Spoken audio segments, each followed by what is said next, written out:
So I would like to begin by saying the fact that you believe Joe Biden is the primary candidate and would be the perfect candidate for the U.S. presidency, I think is extremely out of left field based on the fact that he is a career politician, and he's a career politician who has based his political career on race-based policy. So the entire stigma surrounding the Democratic left is the idea that they prey upon the black vote, they prey upon the female vote, and the vote of the minority. Joe Biden has made a career based off of that solely, namely the crime bill he passed that I believe you had referenced earlier.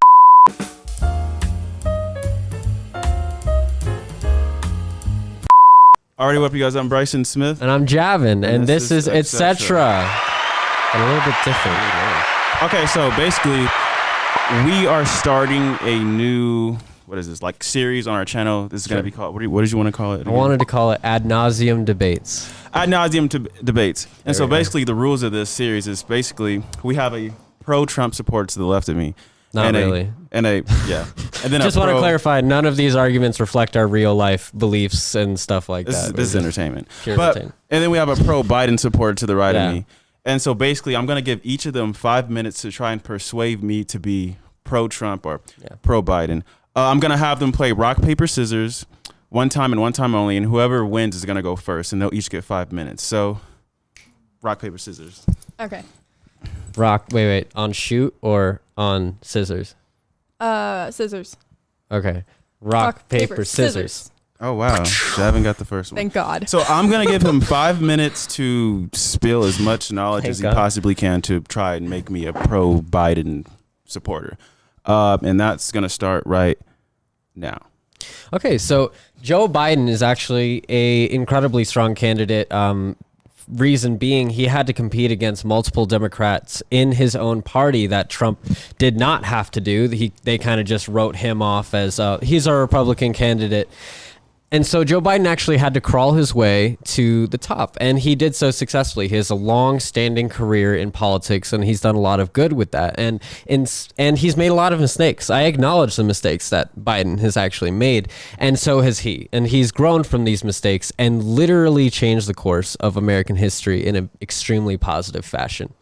Now, the opposing candidate, Trump, has literally shown us what he looks like as a candidate. If you're going to argue that he would do better, that he could do better things for America, you're fighting an uphill battle. Reason being, he's proven to us time and time again that he's incapable of doing that. In the 4 years he's been in office, he has caused catastrophe after catastrophe, and in fact is investing in future catastrophes relating with foreign relations with Russia and the crisis of global warming. He is utterly failed to address any issues relating to it, and they're becoming increasingly relevant. Do you know which candidate did, Bryson?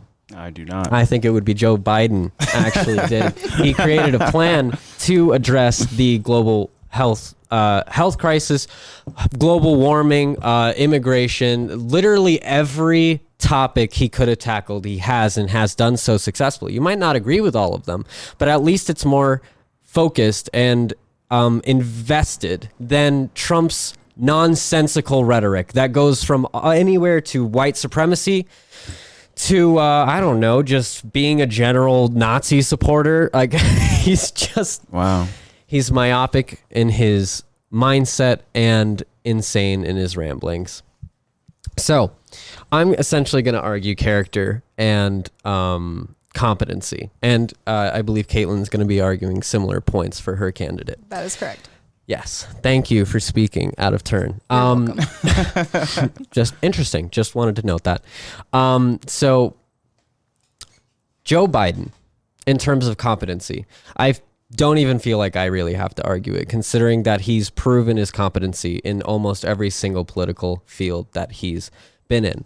Now, there is one extreme criticism he's had, which is the tough on time crime rhetoric that he's held in, I think it was 1996, maybe it was earlier. No, it was earlier, never mind. But he pressed some policies that was extremely damaging to a large population of America. And in modern times, he's not only addressed these issues, he's told everyone that he's changing them. He's working for the better. He has become a better politician as a result. What has Trump done in terms of correcting his own faults? What has Trump done in terms of changing his policies and his mistakes? He got impeached by the U.S. Senate. He got a hearing, and he walked away with doing actual war crimes, literally colluding and collaborating with Russia to the point of rigging the U.S. election, which he got away with, and just decomposing democracy as we know it. I don't really feel like I have any more arguments after this. He's just been really abhorrent, and Joe Biden has not been. So after this point, I'm going to argue his character. And his character is that he had to deal with a son who was struggling with drug addiction. And he was extremely composed during this. He had to deal with the scandal that this had and the impact this had on his career. But he moved through it and supported his son publicly and privately. And this is better than any relationship Trump has ever had with any child, period, including his own. Joe Biden has been an upstanding citizen in multiple regards. He's helped lots of people, not only with healthcare, with the world global warming crisis. He's been there for people who need help instead of rich people who do not need help and in fact need to be taken down a peg. Now, you might not agree with those political opinions, but you have to agree that Joe Biden literally has helped millions of Americans, and Trump explicitly has preyed upon them. I know who I'd vote for. I defer my time. Alrighty. Thank you, Javin. Yes. That was nicely done. Not gonna lie, I got a little lost there. You did okay. That was. I feel like I believe in Biden now. Yeah. JK, we're not sure quite yet. Moving on, we have the pro-Trump supporter, Caitlin, and we are gonna start her time. Can I see the timer? Yeah, you can see the time. I have a feeling I'm gonna be long-winded. Right now. All right. First and foremost, I remember my statistic. Oh my God. All right. Crap. So I didn't cite any statistics. I believe you're speaking out of turn, sir. Yeah, you're right. Mm-hmm. So I would like to begin by saying the fact that you believe Joe Biden is the primary candidate and would be the perfect candidate for the U.S. presidency, I think is extremely out of left field based on the fact that he is a career politician, and he's a career politician who has based his political career on race-based policy. So the entire stigma surrounding the Democratic left is the idea that they prey upon the black vote, they prey upon the female vote, and the vote of the minority. Joe Biden has made a career based off of that solely, namely the crime bill he passed that I believe you had referenced earlier. Going off of that, Donald Trump, however, is not a career politician. He's an American businessman who's, created an empire, granted with a small loan of $1 million, but he's taken that and turned it into a multi-billion-dollar empire.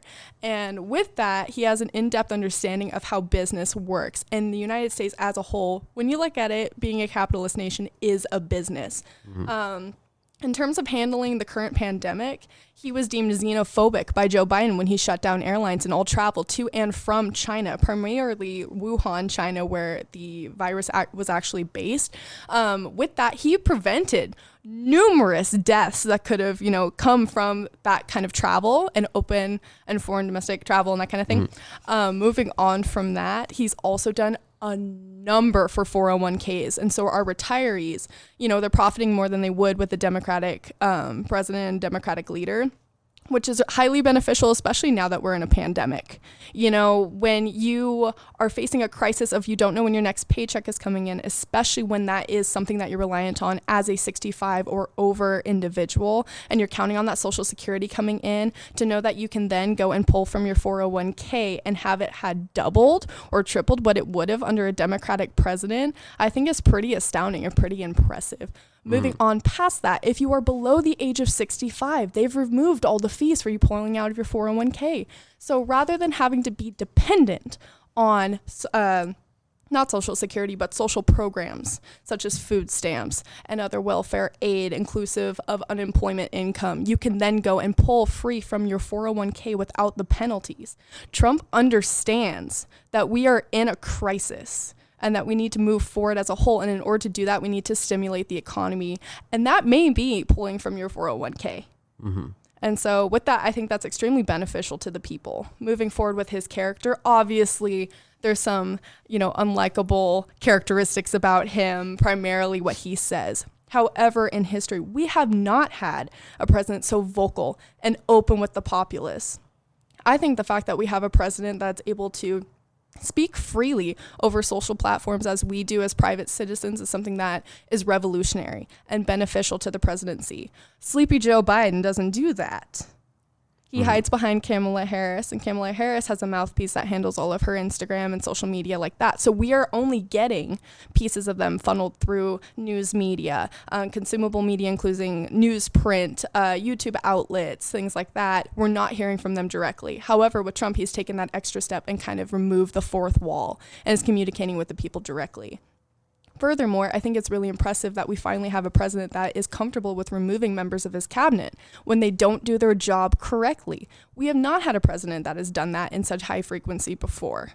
Furthermore, I know that you had made a comment regarding, oh gosh, I might have lost my train of thought.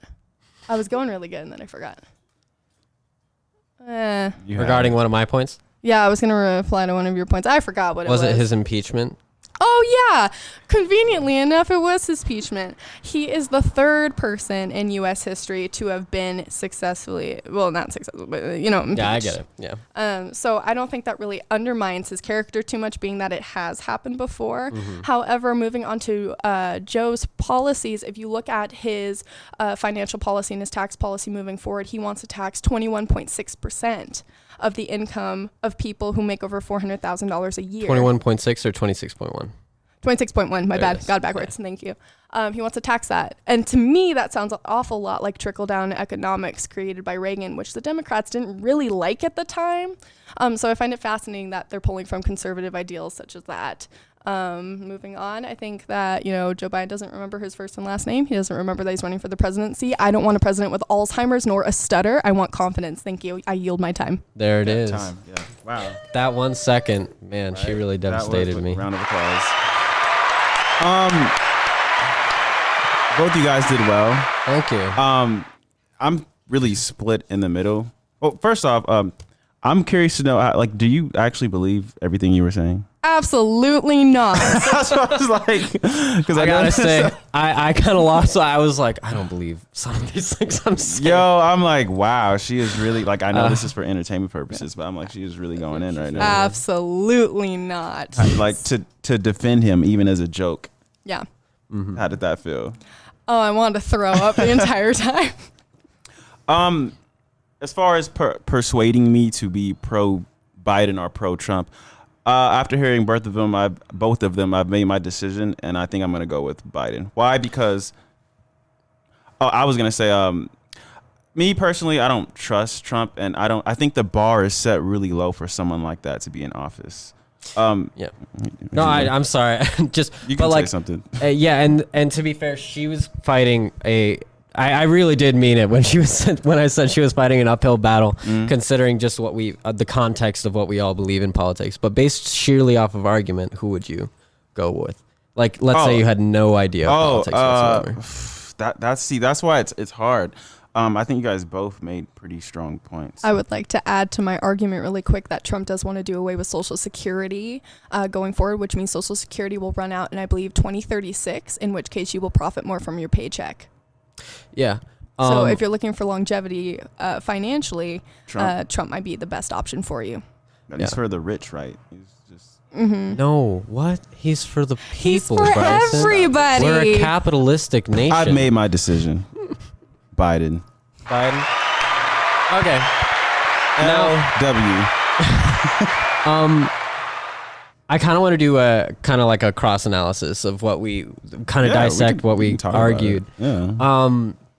I find it really funny that I said he was impeached for colluding with the Russian government to skew our actual election, and this was proven. Like there are actual records of this, factually. And I just found it funny that you said Yeah, but lots of presidents have been impeached. Well, I mean, it's that the entire truth, though. context. You go through history, it's absolutely the truth. We have Right. instances of that all over the place. The difference is they haven't been caught, and it's because they're not as open and upfront about it, and maybe as sloppy. But we definitely have instances of that, and there is a reason, and I think it kind of, highlights my point here, why he wasn't necessarily, found guilty of it, and why the Mueller report was just kind of over and done with. I think that really kind of highlights just the corruption in general. Oh, for sure. And in fact, this is not untrue for the Democratic Party either. For example, and I don't know the full context of this, so if somebody does, please inform me, and I think people will when it comes to politics. But Obama, he deported lots and lots and lots of immigrants during his office. So Trump definitely wasn't the one who set the precedence for that, even though Democrats do tend to vilify him for that practice, as do I. I don't think it's good to do. But Obama did do that. Just saying, the Democrats are not going to come out with their nose cleans on that one. And Joe Biden, with the crime bill, I kind of downplayed how devastating that was to a lot of Americans. It really did hurt. The crime rates did go down, but it disproportionately affected African Americans, and was a fucking nightmare. I mean, just literally taking away that many rights from that many people. It really dark time. And he was responsible. He was a pioneer of that. What a fucking asshole. I do want to say something. As far as this whole, I keep forgetting about the name of this new series. Ad nauseam debates. Ad nauseam. I really want to know what you guys think of this, though. I'm curious because this is our first time doing this, and I think it's pretty cool. We're gonna have debates and whatnot, pro this, pro that. We're just curious to know what you guys think of it. You can give us feedback on any of it. I wanted to say that. Yeah, it's a little more structured. It's a little more direct, and we kind of get to play devil's advocate, like she did. Brilliant. If I'm honest, I actually would have chosen her argument. She gave clear facts, and I kind of just rambled about random details. I just said things and said that this was indicative of characteristics while she made a clear But I'm argument. coming at it from knowledge of Trump. You were saying, if I didn't know and I just heard, it'd have been different. That's the thing. That was the difference. I would like to add something, though, a little bit educational for this. It's extremely important, especially being that we are in the midst of an election. Right. The Biden Care program that Joe Biden wishes to push through is resemblant of Obamacare. And there is a huge stigma that is socialized medicine. It is not socialized medicine. It is so off the beaten path of what socialized medicine is. It's healthcare for all, and there's a substantial difference. Socialized medicine is what you see in countries such as Canada, where we actually have a high immigration population coming over, because if, let's say you live in Canada, you're skiing, you break your leg, you're now on a wait list to get seen. Yeah. Theoretically, by the time you get seen, your leg's healed backwards over your head. Now you have to get on a list for surgery. So what ends up happening is we actually have a high population of Canadians coming over the border to seek healthcare in the United States and paying out of pocket for it. With that said, that is not what Biden Care is going to be. It's not going to be this socialized medicine. We are too large of a country. We are too founded on capitalism to even begin to become a socialist nation. So all the fear and the building and the horror stories of we're going to become a socialist nation if we vote Democratic, or if we heighten taxes, or if we do any kind of social reform, social health care, things like that. I just wanted to dispel that myth. We're not heading down that route whatsoever. Yeah, it when I was researching it, it actually seems fairly conservative as a policy. I don't know if any other presidents have pushed that kind of thing other than in rhetoric, but that actually seems pretty compelling to Republicans. I know that they don't. We lived in such a polarized time, and it's unfair to kind of say, oh, Democrats do this and Republicans do this. But it is true that Joe Biden does represent the Democratic Party, and people often associate the Democratic Party with, like you said, socialism. But really, I think you should look into Joe Biden's policies. Some of them are fairly conservative. Yeah. And while I don't agree, it doesn't matter. I'm not going to get into that. Were you going to say something? Oh, I was just going to add, the Biden Care policy, the Biden Care plan that they're hoping to put through in terms of providing health care to all also supports a private option. So it's if you don't want generalized health care, You don't have to have it. You can go for the private option. You can go to work and select Blue Cross Blue Shield, Cobra, FEP, whatever, versus the Biden Care option. But it is available to people who don't have that or don't have the leniency to have access to those kinds of programs. I just want to throw it out there. I hear people left and right talking about socialized medicine. I'm like, it's not happening. I actually have family who work, and a lot of my family works in medicine, and one of them is a consultant for medical administration, and he actually said that private options, their only downside, which socialism offers a kind of like a supplement to, is that they're not coordinated. They don't coordinate their information as effectively. Right. So, but they do a lot of things that are more efficient, that one private medical institution can find a better way of doing something and go against the status quo. And this can improve competition amongst other private practices. The issue is they're not coordinated, and so they don't set the precedents for each other very often. So there's actually money that can be made from privatized medical administration that doesn't require a socialist tactic to solve. That's what one person in my family told me, and he was opening up a business to do something with that. So wow. Exciting. Super exciting. I actually disagree with that idea, but I think it's a really solid idea to go for and to kind of thrive off of. I don't really know what the point of all that was, but I said it, and there it is. No, but we were just kind of just going over stuff. But I think that we've wrapped it up. I really do want to say this is completely personal, and I'm just going to say it. I think it would be incredibly irresponsible to vote for Trump for one reason and one reason only. The rest of it is just politics and personal opinion. But global warming is literally real, and Trump literally said it wasn't. There's really no other compelling. He's passionate about global warming. Our bees are dying. I walked outside to come to the car. Honeybees everywhere, dead. If they go, we go. It's not a joke. It's the acidification of the ocean is going to rise. The oxygen levels are going to go down. Food's going to go down. It's just not great. It's not a great look for America in 30 years. And Trump being a man who's going to define the course of America's policies on global warming for the next 4 years, that makes me incredibly uncomfortable. America, if the honeybees die, you can't get chicken nuggets. That you can't. Vote. Won't happen. Please vote wisely. Save the honeybees. Please, whatever Biden does that is bad can't outweigh the extinction of our entire human species. I know that's a terrible thing to say. Lesser of two evils. Oh, it doesn't matter what atrocities Joe Biden commits. At least we stop global warming. But at the same time, that's really important. And I'm just passionate about it. I just kind of want a world to live in while my kids are running around without a decreased oxygen level. I don't want to live in the Lorax world. I'm just saying. I got you. I got you. Yeah.